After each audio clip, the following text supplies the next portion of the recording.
The business world is about taking decisions.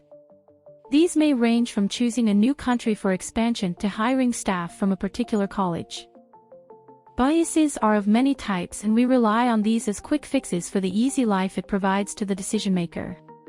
Over time, however, the quick fix medicine turns toxic. This results in tangible losses, be it profits, revenue, or attrition.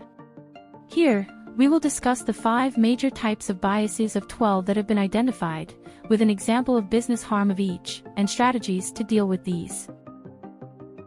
You can train your team to overcome these biases with SlideTeam's ready-to-use diversity and inclusion training presentation template.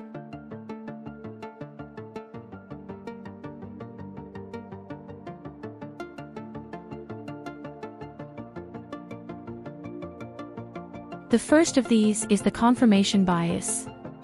It is, essentially, the urge to interpret information that confirms one's pre-existing opinions. These are like comforting lies that people make a beeline for. No one wants to face the unpleasant truth. Confirmation bias frequently plays a negative influence in hiring. Insignificant factors like candidate's name, native place, and the school they attended confirm our prejudgments we may have formed years ago.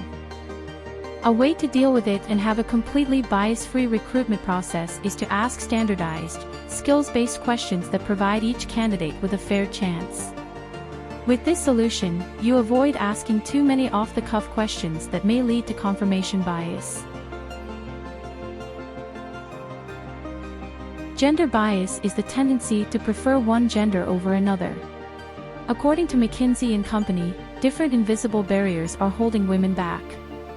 For example, the team rejects a woman for a high-profile, career-changing project because they believe she would be overburdened post her marriage or baby. Or if a woman applies for a truck driver interview, it is presumed that it is a man's job. Identifying and overcoming gender bias in the workplace will give women and men an equal chance to advance in their respective careers. There are several other examples of gender bias that can be seen in the workplace, such as hiring a woman because she is believed to be a good cultural fit due to her color, or a new father taking too many leaves for his family. A survey report also suggested that a man is 1.5 times more likely to be employed than a woman. Organizations can invest in diversity training to change attitudes and behaviors. Following some steps such as conducting blind reviews of applications, comparing applicants based on competence and merit. Setting diversity training objectives can help you improve gender equality. Following these steps as a regular practice will help you mitigate the impacts of gender bias. Cultural bias is the interpretation of situations, actions, or data based on the standards of one's own culture. For example, assuming that all Asians are competent at mathematics is an example of cultural bias in the workplace. Cultural bias may lead to racial and ethnic profiling in the workplace. Cultural stereotyping limits the management's ability to make best use of their employees' skills. It affects employees' morale and productivity. Hiring managers can deploy some methods to alleviate cultural bias in the organization, such as removing names and photos from resumes, utilizing diverse interview panels, communicating more often. Next, we take a look at beauty bias and how it affects the workplace. Beauty bias is the bias in favor of or against a person based on their physical attributes.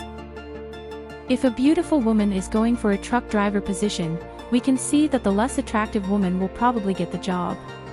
A woman's attractiveness is equated to how feminine she is perceived. Women are less likely to be hired in traditionally male-dominated fields like truck driving or construction if they are too beautiful or too feminine. You will find a greater percentage of 6+ tall people in CEO position than in general population. This shows that there is a bias with the height as well. People are generally biased in favor of tall people. How does beauty bias affect the hiring process? Study shows that less attractive people are more likely to be terminated, despite being less likely to be employed in the first place. How to control manage escape it? This can be achieved by eliminating candidates who do not meet the minimum requirements on paper and then screening candidates by phone, rather than video chat or Skype, to validate their resume qualifications. This enables recruiters to evaluate capabilities objectively and choose the best applicants for interviews without subconscious biases. Now, let us discuss sexual bias at workplace and the negative effects it has on the workforce. Sexual discrimination is defined as treating a person differently purely because of their sexual orientation. Sexual discrimination generally happens between workers, but it can also occur between a recruiter and a candidate.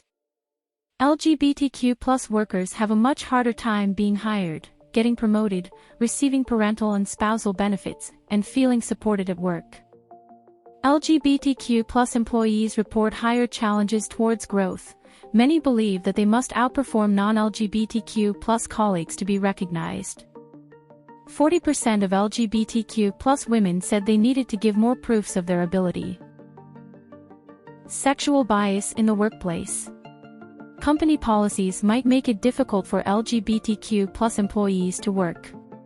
Only about half of Fortune 500 businesses benefit domestic partners, and less than 2/3 provide comprehensive healthcare coverage. Employees who identify as LGBTQ+ may encounter additional challenges in obtaining parental leave. What steps should a leader take to make the workplace more comfortable for LGBTQ+ employees? Put in policies to counter discriminatory behavior. Use the word partner or spouse in lieu of husband or wife, boyfriend or girlfriend. Conduct sensitivity training for the workforce. Impartial employers outdo their competitors by respecting the perspectives and potential of all their team members. Deploy SlideTeam's diversity and inclusion training presentation deck to attract top talent, earn trust from your employees, and increase your brand value.